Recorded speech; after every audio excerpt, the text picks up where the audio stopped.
খলিফাতুল মুসলিমিন আবু বকর সিদ্দিক রাদিয়াল্লাহু আনহু। বইটি থেকে আপনি আবু বকর সিদ্দিক রাদিয়াল্লাহু আনহু এর বংশ, ইসলামী দাওয়াত, মদিনায় হিজরত, তার বাহিনী, কীভাবে তিনি খিলাফত অর্জন করেছিলেন, এক কথায় আপনি আবু বকর সিদ্দিক রাদিয়াল্লাহু আনহু সম্পর্কে বিস্তীর্ণ বর্ণনা পাবেন এই বই থেকে। তোমাদের আশপাশের লোকজন তাদের উট বকরি দিতে অস্বীকার করছে। তারা দিনের ব্যাপারে আজকের মতো কখনো এত দুর্বল ছিল না। হায়, তারা যদি সত্য দিনে ফিরে আসতো, আর তোমরাও আজকের মতো এত শক্তিশালী কখনো ছিলে না। রাসূল সাল্লাল্লাহু আলাইহি ওয়াসাল্লাম আল্লাহর জিম্মায় তোমাদের ছেড়ে গেছেন। আল্লাহই তোমাদের জন্য যথেষ্ট। তিনি তাকেও পথ হারা পেয়েছিলেন, এরপর তাকে হিদায়াত দ্বারা ধন্য করেছেন। তাকে দরিদ্র পেয়েছিলেন, এরপর সম্পদশালী বানিয়েছিলেন। সূরা আলে ইমরান 103 নম্বর আয়াতে আল্লাহ তাআলা বলেন, واعتصموا بحبل الله جميعا ولا تفرقوا واذكروا نعمة الله عليكم إذ كنتم أعداء فألف بين قلوبكم فأصبحتم بنعمته إخوانا وكنتم على شفا حفرة من النار فأنقذكم منها كذلك يبين الله لكم آياته لعلكم تهتدون। তোমরা এক অগ্নিকুণ্ডের পাড়ে অবস্থান করছিলে, এরপর তা থেকে তিনি তোমাদের মুক্তি দিয়েছেন। এভাবে আল্লাহ নিজে নিদর্শনসমূহ প্রকাশ করেন যাতে তোমরা হিদায়াত প্রাপ্ত হও। আল্লাহর শপথ, আমি ততদিন যুদ্ধ অব্যাহত রাখব যে পর্যন্ত না আল্লাহ আমাদের জন্য তার প্রতিশ্রুতি বাস্তবায়ন করেন। জান্নাতের সুসংবাদ প্রাপ্তদের যারা শহীদ হওয়ার কথা তারা শহীদ হয়ে যায়, আর যারা গাজী হয়ে বেঁচে থাকার কথা তারা বেঁচে থাকে। আল্লাহর সিদ্ধান্তই চূড়ান্ত, তারা সিদ্ধান্তে কোনো পরিবর্তন আসে না। আল্লাহ বলেন, তোমাদের মধ্যে যারা বিশ্বাস স্থাপন করে ও সৎকর্ম করে, আল্লাহ তাদের ওয়াদা দিয়েছেন যে পৃথিবীতে অবশ্যই তাদের খিলাফত দান করবেন। সূরা নূর। উমর, আলী রাদিয়াল্লাহু আনহু সহ কয়েকজন শীর্ষস্থানীয় সাহাবী তাকে পরামর্শ দিয়েছিলেন, জাকাত অস্বীকারীদের আপাতত তাদের অবস্থার উপর ছেড়ে দেওয়া হোক, কিছু অর্থ সম্পদ দিয়ে তাদের মন জয় করে নেওয়া হোক, যাতে ঈমান তাদের অন্তরের গভীরে জায়গা করে নেয়। পরে তারা এমনিতেই জাকাত দিতে থাকবে। তবে আবু বকর রাদিয়াল্লাহু আনহু তাদের এই প্রস্তাব প্রত্যাখ্যান করেন। আবু হুরায়রা রাদিয়াল্লাহু আনহু থেকে বর্ণিত, নবীজির ইন্তেকালের পর আবু বকরকে যখন খলিফাতুর রাসূল হিসেবে নির্ধারণ করা হয়, তখন আরবের যারা মুরতাদ হওয়ার কথা ছিল তারা মুরতাদ হয়ে যায়। উমর রাদিয়াল্লাহু আনহু তখন আবু বকর রাদিয়াল্লাহু আনহুকে জিজ্ঞেস করেন, আপনি এদের বিরুদ্ধে কিসের ভিত্তিতে যুদ্ধ করবেন? অথচ রাসূল সাল্লাল্লাহু আলাইহি সাল্লাম বলেছেন, আমাকে নির্দেশ দেওয়া হয়েছে আমি যেন মানুষের বিরুদ্ধে যুদ্ধ করি যতক্ষণ না তারা স্বীকার করে নেয় যে আল্লাহ ব্যতীত কোনো উপাস্য নেই। যে ব্যক্তি এই কালিমার স্বীকৃতি দেবে সে তার প্রাণ ও সম্পদ নিরাপদ করে নিয়েছে। তবে যদি ইসলামের কোনো দাবি আসে তাহলে এর হিসেব থাকবে আল্লাহর দায়িত্বে। উত্তরে আবু বকর রাদিয়াল্লাহু আনহু বলেন, আল্লাহর শপথ, যারা সালাত এবং জাকাতের মধ্যে পার্থক্য সৃষ্টি করে আমি তাদের বিরুদ্ধে অবশ্যই যুদ্ধ করব। জাকাত হচ্ছে সম্পদের হক। আল্লাহর শপথ, আল্লাহর রাসূলের যুগে তারা যে বকরির বাচ্চা জাকাত স্বরূপ আদায় করত তাও দিতে যদি অস্বীকার করে তাহলে আমি তাদের বিরুদ্ধে লড়াই করব। উমর রাদিয়াল্লাহু আনহু বলেন, এটি এমন এক বিষয় যার জন্য আল্লাহ আবু বকরের অন্তর খুলে দিয়েছিলেন। পরে আমি অনুধাবন করতে পারি যে এই সিদ্ধান্তই সঠিক ও যথোপযুক্ত। এরপর উমর রাদিয়াল্লাহু আনহু বলেন, আল্লাহর শপথ, মুরতাদদের বিরুদ্ধে জিহাদে আবু বকরের ঈমান ছিল পুরো উম্মাহ ঈমানের অপেক্ষা অনেক দৃঢ় ও মজবুত। এভাবে আবু বকর রাদিয়াল্লাহু আনহু উমরের সামনে একটি ফিকহি মাসালা প্রকাশ করেন যা তার স্মৃতির আড়ালে ছিল।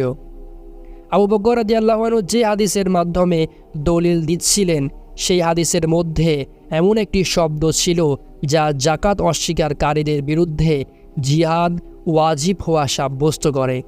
হাদিসটি হচ্ছে, যখন তারা এই কালিমা স্বীকার করে নেবে তখন তারা নিজেদের জান ও মাল নিরাপদ করে নেবে, যদি না এই কালিমার কোনো হক এসে যায়। নিশ্চয়ই মুরতাদ বিরোধী যুদ্ধে আবু বকরের জিহাদ সিদ্ধান্তটি ছিল ইলহামি। ইলহামি মানে হচ্ছে আল্লাহর পক্ষ থেকে মুমিনের অন্তরে কোনো কিছু ঢেলে দেওয়া। এটি ছিল ইসলাম ও মুসলমানদের জন্য কল্যাণকর সিদ্ধান্ত। এছাড়া অন্য সব সিদ্ধান্ত ছিল পরাজয় এবং জাহিলিয়াতের দিকে ফিরে যাওয়ার পূর্ব পদক্ষেপ, যদি আল্লাহ সহায় না হতেন এবং আবু বকর এই দূরদর্শী সিদ্ধান্ত না নিতেন, তাহলে ইতিহাসের মোড় পাল্টে যাওয়ার সম্ভাবনা ছিল। তখন হয়তো ঘড়ির কাঁটা পেছন দিকে ঘুরত, হয়তো আবারও পুরনো সে জাহিলিয়াত ফিরে আসত। পৃথিবী হয়তো পুনরায় অকল্যাণ ও ফাসাদে ভরে যেত।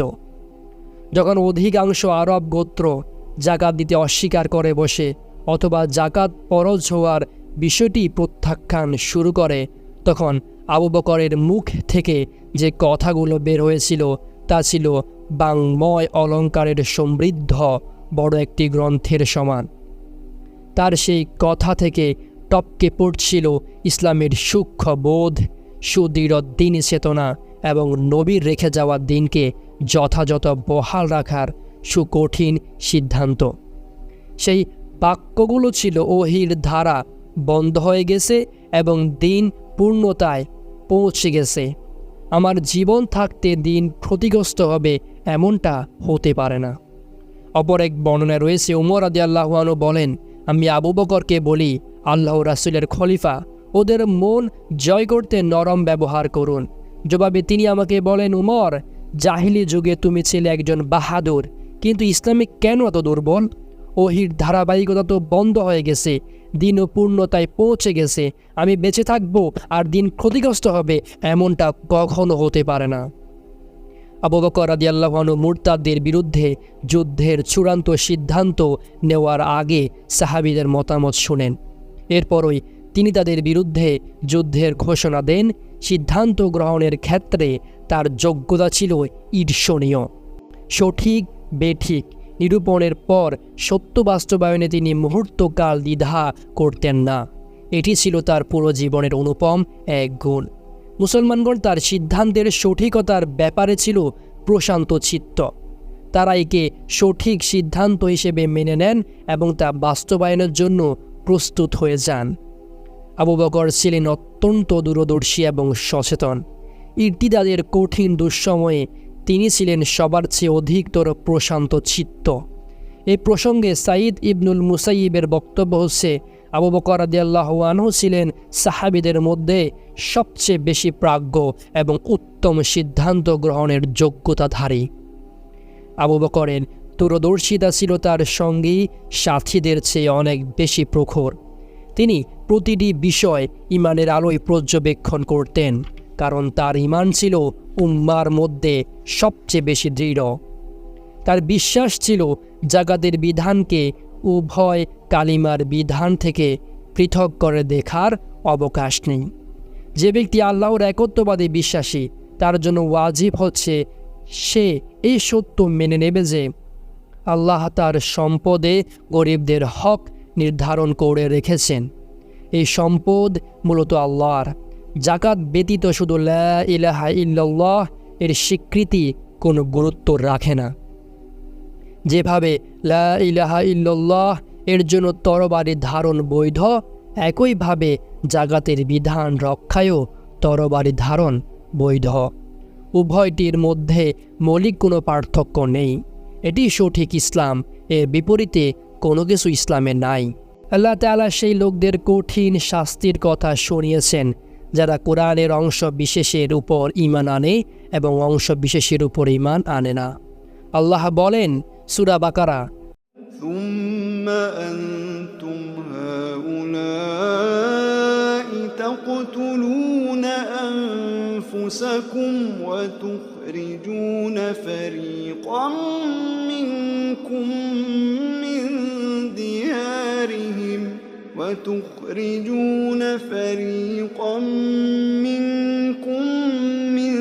ديارهم تظاهرون عليهم بالإثم والعدوان وإن يأتوكم أسارى تفادوهم وهو محرم عليكم إخراجهم أفتؤمنون ببعض الكتاب وتكفرون ببعض فما جزاء من يفعل ذلك منكم إلا خزي في الحياة الدنيا ويوم القيامة يردون إلى أشد العذاب وما الله بغافل عما تعملون। তবে কি তোমরা গ্রন্থের কিছু অংশ বিশ্বাস করো এবং কিছু অংশ অবিশ্বাস করো? যারা এরূপ করে পার্থিব জীবনে দুর্গতি ছাড়া তাদের আর কিছুই নেই। কিয়ামতের দিন তাদের কঠোরতর শাস্তির দিকে পৌঁছে দেওয়া হবে। আল্লাহ তোমাদের কাজকর্ম সম্পর্কে অজ্ঞ নন। মুরতাদদের বিষয়ে আবু বকরের অবস্থান ও সিদ্ধান্তের কোনো ধরনের নম্রতা, সওদাবাজি কিংবা কোনো প্রকার নমনীয়তা ছিল না। আল্লাহর অনুগ্রহের পর দিনের নিরাপত্তায় তার এই অনমনীয় অবস্থানের গুরুত্ব ছিল অপরিসীম। পরবর্তী সময়ে সকলেই তা স্বীকার করে নিয়েছিলেন। ইতিহাসও এ কথা স্বীকার করে যে অদ্বৈতবাদী ইরতিদাত এবং ইসলামের শিকল ভেঙে ফেলার চক্রান্তকারীদের মোকাবিলায় আবু বকর যে অবস্থান গ্রহণ করেছিলেন তা ছিল নবীগণ কর্তৃক যুগের বাতিলের বিরুদ্ধে অবস্থানের প্রতিচ্ছবি। এটি ছিল খিলাফা আল মিনহাজিন নুবুয়াহ। আবু বকর রাদিয়াল্লাহু আনহু যার পূর্ণ হক আদায় করে কিয়ামত পর্যন্ত অনাগত মুসলমানদের প্রশংসা ও দোয়া অর্জনের হকদার হয়ে আছেন। এখন আমরা জানব মদিনার নিরাপত্তা ব্যবস্থা সম্পর্কে। জাকাত বিষয়ে আবু বকর রাদিয়াল্লাহু আনহু এর শিলাদৃঢ় অবস্থান দেখে জাকাত আদায় বন্ধকারীদের প্রতিনিধি দল মদিনা থেকে স্ব গোত্রে ফিরে যায়। কিন্তু মদিনা থেকে বিদায়ের সময় তাদের মাথায় দুটি বিষয় আঠার মতো বসে যায়। এক, জাকাত না দেওয়ার ব্যাপারে কোনো আলোচনায় ফলপ্রসূ হচ্ছে না। এ ব্যাপারে ইসলামের বিধান স্পষ্ট, সুতরাং খলিফা তার সিদ্ধান্ত থেকে পিছু হটবেন বলে আশা করা যায় না।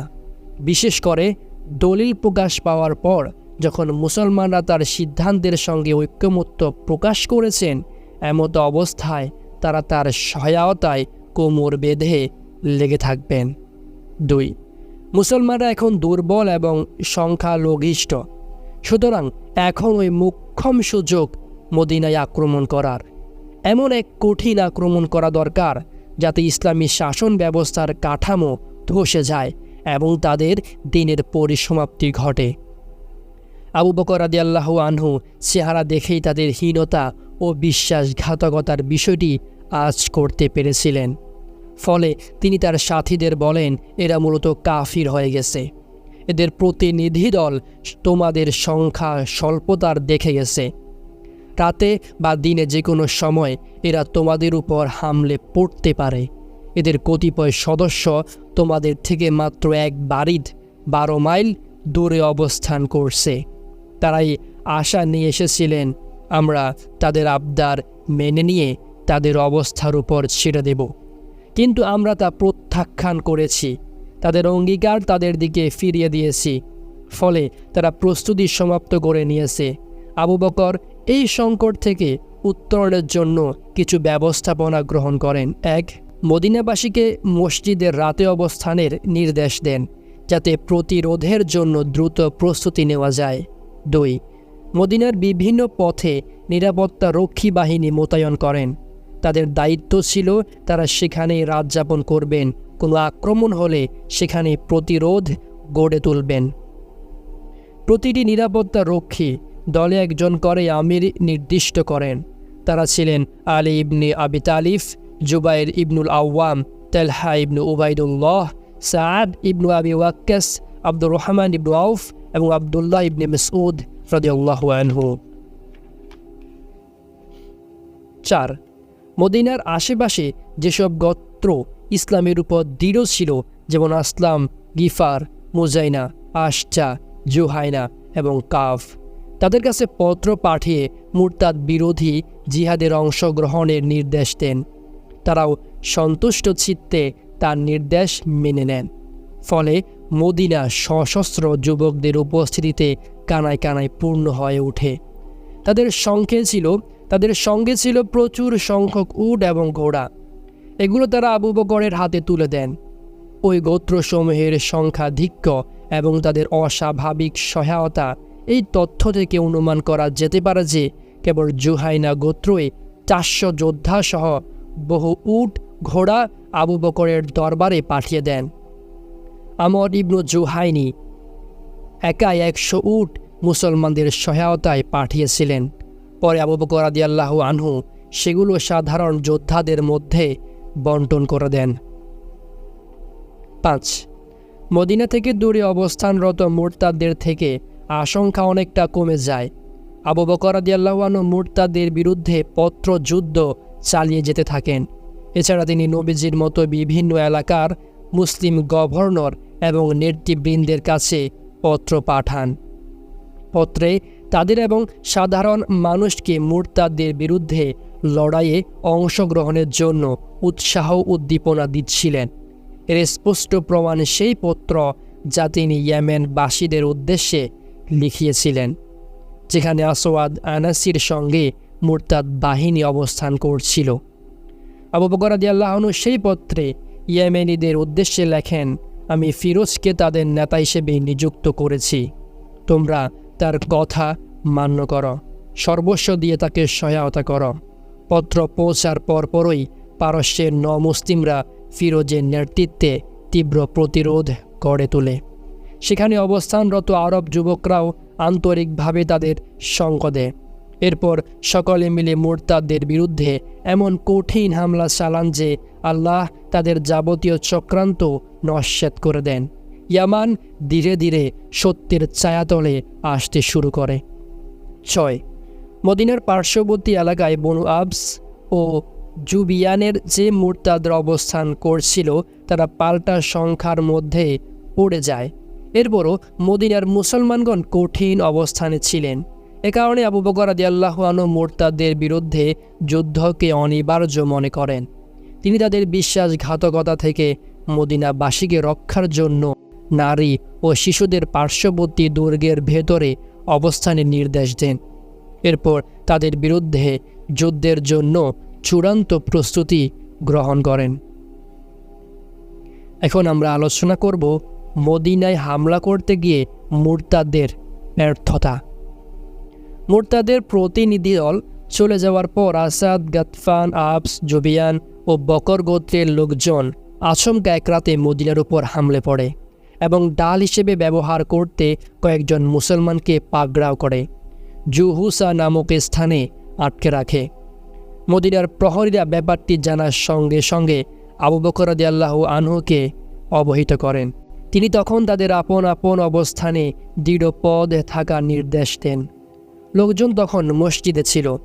আবু বকর রাদিয়াল্লাহু আনহু তাদের সঙ্গে নিয়ে অগ্রসর হলে শত্রুদের সাহসের পারদ একেবারে তলানিতে এসে ঠেকে। মুসলমানগণ উৎসাহরোহী হয়ে তাদের পিছু ধাওয়া করেন। এক পর্যায়ে তারা জুহুসা পর্যন্ত পৌঁছে যান। তখন আশেপাশে থাকা মুরতাদের সহযোগীরা বাতাস ভরা মশক নিয়ে বের হয়।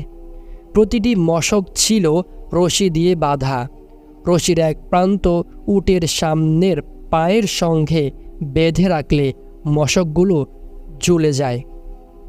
অবস্থা দৃষ্টে মুসলমানদের উটগুলো ভয়ে অস্থির হয়ে ওঠে। মশকের কারণে উট যতটা ভীত হয় অন্য কিছুর কারণে এত ভীত হয় না। উটগুলো এমনভাবে ভয় পেয়ে যায় যে আরোহীদের আয়ত্তের বাইরে চলে যায় এবং একদম মদিনায় এসে স্বস্তির নিঃশ্বাস নেয়। তবে এত কিছুর পর কোনো মুসলিম আরোহী উটের পিঠ থেকে পড়ে যাননি বা একটু আহত হননি। তখন বনু জুবিয়ানের শাখা বনু মানাতের জুহুসার অধিবাসী মুরতাদ আবদুল্লাহ লাইসি বলেছিল, নবীজি যতদিন আমাদের মধ্যে ছিলেন আমরা তার আনুগত্য করেছি। আল্লাহর বান্দারা, আবু বকরের সঙ্গে তোমাদের লেনদেন কোথায়? মৃত্যুর পর আবু বকরকে উত্তরাধিকারী সাব্যস্ত করবে? আল্লাহর শপথ, এটি একটি ভয়াবহ বিপর্যয়কর অবস্থা। তোমরা আমাদের প্রতিনিধি দলকে কেন ফিরিয়ে দিলে? আবু বকরের সংঘদানকারী কেন হুশকে ভয় করলে? তোমাদের কাছে যা চেয়েছিল তোমরা তা প্রত্যাখ্যান করে দিয়েছ, কিন্তু সেটা তো আমার কাছে খেজুর কিংবা এর চেয়েও মিষ্টি ছিল। এই ঘটনা থেকে তারা ভাবতে থাকে মুসলমানরা শক্তিতে দুর্বল, তারা কি সুযোগ মনে করে। এরপর জুলকিসার লোকজনকে সংবাদ দিলে তারাও তাদের কথায় আস্থা রেখে এগিয়ে আসে, কিন্তু তারা আল্লাহর ইচ্ছার কথা জানত না। এদিকে আবু বকর রাদিয়াল্লাহু আনহু পুরো রাত প্রস্তুতি গ্রহণের পর শেষ রাতে বের হন। বাহিনীর ডান বাহুর নেতৃত্বে ছিলেন নুমান ইবনু মুকাররিন এবং বাম বাহুর নেতৃত্বে আবদুল্লাহ ইবনু মুকাররিন। অগ্রবর্তী দলে ছিলেন সুআইদ ইবনু মুকাররিন, সঙ্গে ছিলেন অশ্বারোহী বাহিনী। সুবহে সাদিকের মুহূর্তে মুসলিম বাহিনী শত্রু বাহিনীর অবস্থান স্থলে পৌঁছান। ওরা গুণাক্ষরেও মুসলমানদের আগমন টের পায়নি। যখন টের পায় তখন তাদের মাথায় মুসলমানদের তরবারি আঘাত হানছিল। রাতের শেষ মুহূর্ত পর্যন্ত যুদ্ধ অব্যাহত থাকে। সূর্য উদয় হতেই শত্রুরা পালানো শুরু করে। আল্লাহর অনুগ্রহে মুসলমানগণ বিজয়ী হন এবং শত্রু বাহিনীর বাহনগুলো দখল করেন। যুদ্ধে তুলাইহা আসাদের ভাই হিবাল নিহত হয়। আবু বকর রাদিয়াল্লাহু আনহু জুলকিসা পর্যন্ত তাদের ধাওয়া করেন। এটা ছিল মুরতাদদের বিরুদ্ধে মুসলমানদের প্রথম বিজয়। আবু বকর রাদিয়াল্লাহু আনহু একদল সৈন্যসহ নুমান ইবনু মুকাররিনকে জুলকিসায় রেখে নিজে মদিনায় চলে আসেন। কিন্তু বনু জুবিয়ান ও আফসের লোকজন চড়াও হয়ে তাদের সবাইকে হত্যা করে ফেলে। যারা মূল বাহিনীর পেছনে ছিল তারাও হত্যার শিকার হয়েছিল। আবু বকরের এমন আক্রমণে মুসলমানদের শক্তিমত্তা প্রকাশ পায়। তিনি শপথ করে বলেন, অবশ্যই প্রত্যেক শহীদের বদলায় মুশরিকদের হত্যা করা হবে। মুসলমানদের যে গোত্রের যতজন শহীদ হয়েছেন শত্রু গোত্রের সমান অথবা এর চেয়ে অধিক সংখ্যক লোককে হত্যা করা হবে। এই প্রসঙ্গে হানজালা তামিমির ভাষ্য, আবু বকর খুব ভোরে তাদের দিকে এগিয়ে যান, যেভাবে উট তার মৃত্যুর দিকে এগিয়ে যায়। আলীকে ওদের গাধাগুলোর দিকে পাঠিয়ে দেন, আর পরিণামে হিবাল তার প্রাণ হারিয়ে বসে। আবু বকর রাদিয়াল্লাহু আনহু শহীদদের প্রতিশোধ গ্রহণের দৃঢ় অঙ্গীকার করেন এবং বাস্তবায়ন করেন। ফলে অন্যান্য গোত্রের মুসলমানদের মনোবল বৃদ্ধি পায়। মুশরিকদের লাঞ্ছনা ও দুর্বলতা বাড়তে থাকে। এরপর অনেকগুলো গোত্রের জাকাত মদিনায় পৌঁছতে থাকে। সুতরাং পরবর্তী রাতের প্রথম দিকে মদিনায় সাপওয়ান গোত্রের, মধ্যরাতের দিকে জিব্রিকান গোত্রের এবং শেষ রাতের দিকে আদি গোত্রের জাকাত আসে। একই রাতের ভেতরে মদিনার ৬টি গোত্রের জাকাত এসে পৌঁছায়। যখনই কোনো জাকাত উসুলকারীকে মদিনায় আসতে দেখা যেত তখন লোকজন বলতো কোনো ভুল সংবাদবাহী হয়ে থাকবে, কিন্তু আবু বকর রাদিয়াল্লাহু আনহু বলতেন তিনি সুসংবাদ বাহক হবেন। সত্যিই দেখা যেত লোকটি তার গোত্রের জাকাত দিয়ে উপস্থিত হয়েছে। লোকজন আবু বকরকে বলতেন, আপনি তো আমাদের কল্যাণের সুসংবাদ শোনাচ্ছেন। এই সংবাদ এবং দুঃসংবাদের ভেতরেই উসামা ইবনু জায়েদ রাদিয়াল্লাহু আনহু তার বাহিনীসহ প্রচুর গনিমত নিয়ে বিজয়ী বেশে মদিনায় এসে হাজির হন। তিনি সেই গুরুত্বপূর্ণ কাজগুলো আঞ্জাম দিয়ে আসেন যেগুলো করতে তার প্রতি রাসূলের নির্দেশ ছিল এবং আবু বকর তাকে উপদেশ দিয়েছিলেন। উসামা রাদিয়াল্লাহু আনহু মদিনায় আসার পর আবু বকর রাদিয়াল্লাহু আনহু তাকে তার স্থলবর্তী নিযুক্ত করেন। তাকেও তার বাহিনীকে মদিনায় থেকে বিশ্রাম নেওয়ার এবং পশুগুলোকে বিশ্রাম দেওয়ার নির্দেশ দিয়ে নিজে বাহিনী নিয়ে জুলকিসার দিকে গিয়ে যান। লোকজন তখন বলছিলেন, আল্লাহ রাসূলের খলিফা, আপনি নিজেকে বিপদের মধ্যে ফেলবেন না। যদি আপনার কিছু হয় তাহলে পুরো ব্যবস্থাপনা বিক্ষিপ্ত হয়ে যাবে। শত্রুর বিরুদ্ধে বেরোনো চেয়ে আপনার জন্য মদিনায় অবস্থান খুবই জরুরি। আপনি অন্য কাউকে সেনাপতি বানিয়ে পাঠিয়ে দিন। যদি তিনি শহীদ হয়ে যান তাহলে আপনি তার স্থলে কোনো কাউকে সেনাপতি বানিয়ে পাঠাতে পারবেন। আবু বকর রাদিয়াল্লাহু আনহু তাদের বলেন, আল্লাহর শপথ, তা হতে পারে না। আমি আমার প্রাণ দিয়ে আপনাদের সমবেদনা জানাবো। ইরতিদাদি ফিতনা চলাকালে আবু বকরের সত্তায় নিহিত শৌর্য ষোলকলায় প্রস্ফুটিত হয়ে উঠেছিল। তিনি সত্যিকার মুমিন নেতৃত্বের উদাহরণ পেশ করেছিলেন, যে নেতৃত্ব ছিল জাতির জন্য নিজের প্রাণ বিসর্জনে প্রস্তুত। মুসলমানদের কাছে তাদের নেতাই হবেন অনুসরণীয় ব্যক্তি। সিদ্দিকী রাজনীতির মধ্যে তা পূর্ণ মাত্রায় বিদ্যমান ছিল। ফলে মুসলমানরা শক্তিশালী হয়ে আবির্ভূত হন, শত্রুর মোকাবিলায় তারা দুঃসাহসী হয়ে ওঠেন এবং তাদের নেতার পক্ষ থেকে জারিকৃত আদেশ নিষেধ বাস্তবায়নে উদ্গ্রীব হয়ে ওঠেন। আবু বকর রাদিয়াল্লাহু আনহু নিজে জুহুসা এবং জুলকিসা অভিমুখে বেরিয়ে পড়েন, আর নুমান, আবদুল্লাহ ও শুআইদ তাদের অবস্থানে থেকে যান। আবু বকর রাদিয়াল্লাহু আনহু আব্রাক পৌঁছে রাব জাবাসীর উপর আক্রমণ চালান। আল্লাহর করুণায় তিনি হারিস এবং আউফকে পরাজিত করে হুতাইয়াকে বন্দি করে ফেলেন এবং বনু আবস ও বনু বকর পালিয়ে যায়। আবু বকর কিছুদিন আব্রাকে অবস্থান করেন। এই অঞ্চল আগে থেকেই বনু জুবিয়ানের অধীনে ছিল। তিনি ঘোষণা করেন, বনু জুবিয়ান এই অঞ্চলের হর্তাকর্তা হতে পারে। আল্লাহ এটা গনিমতের ভিত্তিতে আমাদের দান করেছেন। এরপর মুরতাদরা চূড়ান্তভাবে পরাজিত হলে তিনি তাদের ক্ষমা করে দেন। পরে সেখানে বনু সালাবা এসে হাজির হয়। তারা আগে থেকে এখানে বসবাস করত। আবু বকর রাদিয়াল্লাহু আনহু তাদের স্থায়ীভাবে বসবাস করতে বাধা দেন। তারা তখন মদিনায় তার দরবারে উপস্থিত হয়ে আবেদন জানায়, আপনি আমাদের নিজেদের ভূখণ্ডে বাস করতে বাধা দিচ্ছেন কেন? তিনি বলেন, তোমরা মিথ্যা বলছ। এটি তোমাদের ভূখণ্ড রইল কোথায়? এটি তো আল্লাহ আমাদের দান করেছেন। আমরা শত্রু থেকে এই অঞ্চল ছিনিয়ে এনেছি। তিনি আমাদের এই অন্যায় আচরণ ক্ষমা করেননি। আব্রাক ভূখণ্ড মুসলমানদের ঘোড়ার চারণ ভূমি হিসেবে বরাদ্দ করেন। রাবজার অবশিষ্ট এলাকাও মুসলমানদের ঘোড়ার চারণ ভূমি হিসেবে ঘোষণা দেন। কিন্তু যখন সাদাকার উটের জিম্মাদার এবং এদের মধ্যে লড়াই বাঁধে, তখন তিনি ভূখণ্ডটি সাদাকার উটের জন্য নির্ধারণ করে দেন। জিয়াদ ইবনু হুতাইয়া তার কবিতায় আব্রাকের যুদ্ধের বিবরণ এভাবে পেশ করেছিলেন, আমরা আব্রাকের যুদ্ধে উপস্থিত ছিলাম। জুবিয়ানিদের উপর যেন আগুনের হলকা বর্ষিত হচ্ছিল। সিদ্দিকের সঙ্গে তাদের উপর বিভীষিকা হয়ে আপতিত হয়েছিলাম। আমরা তাদের শত্রুতা অন্যায় ক্ষমা করিনি।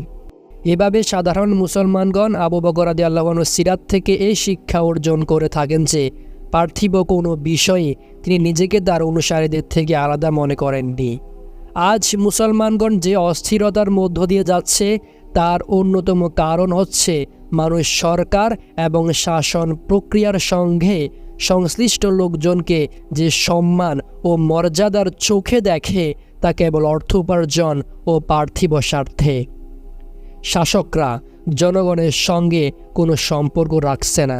তারা কেবল সংবাদ মাধ্যমের সহায়তায় অথবা কেন্দ্রীয় নেতৃত্বের মাধ্যমে বিবৃতি প্রদানের মধ্য দিয়ে নিজেদের দায় সেরে নিচ্ছে। তারা উম্মার বিভিন্ন সমস্যা থেকে সযত্নে নিজেদের দূরে রেখেছে।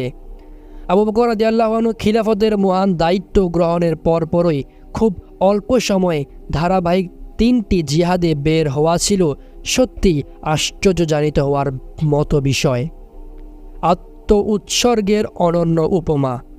সকল মুসলমান একযোগে তার কাছে আবেদন জানিয়েছিলেন, অনুগ্রহপূর্বক আপনি মদিনায় অবস্থান করুন, অন্য কাউকে বাহিনীর অধিনায়ক বানিয়ে দিন। কিন্তু এই পরামর্শ গ্রহণ না করে তিনি বলেন, আল্লাহর শপথ, আমি এমনটি করব না। আমি আমার প্রাণের বিনিময়ে তোমাদের সমবেদনা জানাবো। কথাটি ছিল তার নিখাদ বিনয় ও নম্রতার পরিচায়ক। উম্মাহের কল্যাণের অন্তহীন গুরুত্ব প্রদান এবং আত্মগরিমা থেকে দূরে থাকার উৎকৃষ্ট প্রমাণ। নিজেকে তিনি মানুষের জন্য এক উত্তম আদর্শ হিসেবে প্রতিষ্ঠিত করে নিয়েছিলেন। নিঃসন্দেহে 60 বছরের বৃদ্ধ অবস্থায় পরপর 3টি যুদ্ধে নেতৃত্ব দান এবং ময়দানে সরাসরি উপস্থিতি যুবক সাহাবীদের অন্তরে চেতনার তরঙ্গ জাগিয়ে দিয়েছিল। তাদের সাহস ও আত্মমর্যাদার অনুভূতি অনেক বাড়িয়ে তুলেছিল। এক বর্ণনা এসেছে, জিরার ইবনুল আজওয়ার আবু বকরকে তুলাইহা আসাদের প্রস্তুতি সম্পর্কে সংবাদ দিয়েছিলেন। জিরারের ভাষ্য হচ্ছে, রাসূলের পর যুদ্ধ বিষয়ক সংকল্পে আবু বকর অপেক্ষা অন্য কাউকে অধিক পরিপূর্ণ দেখেননি। যখনই তার কাছে শত্রুদের সংহত হওয়ার সংবাদ নিয়ে উপস্থিত হতাম, মনে হতো আমি যেন তার পক্ষে সংবাদ সরবরাহ করছি, তার বিরুদ্ধে নয়। মহান আল্লাহ শত্রুদের উপর তার অলিগণের বিজয় ও সাহায্যের যে অঙ্গীকার দিয়েছেন, তার উপর আবু বকরের আস্থা ও বিশ্বাস কেমন সুদৃঢ় ছিল, এই বর্ণনাগুলো তার উজ্জ্বল চিত্র। আবু বকর রাদিয়াল্লাহু আনহু কাজের বহুমাত্রিকতায় অন্যান্য সাহাবীদের তুলনায় শুধু মর্যাদার দিক দিয়ে ছাড়িয়ে যাননি, বরং বিশ্বাসের দৃঢ়তার দিক দিয়েও অন্যদের থেকে বহুদূর এগিয়ে গিয়েছিলেন। বর্ণিত আছে, যখন তাকে বলা হয়, আপনি যে কঠিন পরিস্থিতি পার করছেন, এই অবস্থা যদি পাহাড়ে রাখা হতো তাহলে পাহাড়ও ধসে যেত, সমুদ্রে রাখা হতো সমুদ্র শুকিয়ে যেত, কিন্তু আমরা আপনার মধ্যে কোনো দুর্বলতা দেখতে পাইনি। জবাবে তিনি বলেন, শাওর পাহাড়ে নবীজির সঙ্গে রাতযাপনের পর থেকে আমার অন্তরে কারো প্রভাব পড়েনি বা ভীতি জাগ্রত হয়নি। সেদিন নবীজি আমার চিন্তা ও অস্থিরতা প্রত্যক্ষ করে বলেন, আবু বকর, চিন্তা করো না, আল্লাহ তার দিনকে পূর্ণতায় পৌঁছানোর দায়িত্ব নিয়েছেন। শারীরিক এই বীরত্বের সঙ্গে তার মধ্যে দিনী বীরত্ব বিদ্যমান ছিল। তার নিশ্চিত বিশ্বাস ছিল আল্লাহ তাকে এবং মুমিনদের অবশ্যই সাহায্য করবেন। এই বীরত্ব কেবল ওই ব্যক্তিরই অর্জিত হতে পারে যে অন্তরের দিক দিয়ে হয় শক্তিশালী। ইমানের বৃদ্ধির বলে এই শক্তিমত্তা বৃদ্ধি পায়, তেমন ইমানের দুর্বলতার ফলে এই শক্তিমত্তাও হ্রাস পায়। আবু বকর সকল সাহাবীদের মধ্যে শক্তিশালী অন্তরের অধিকারী ছিলেন, এক্ষেত্রে তার কোনো জুড়ি ছিল না।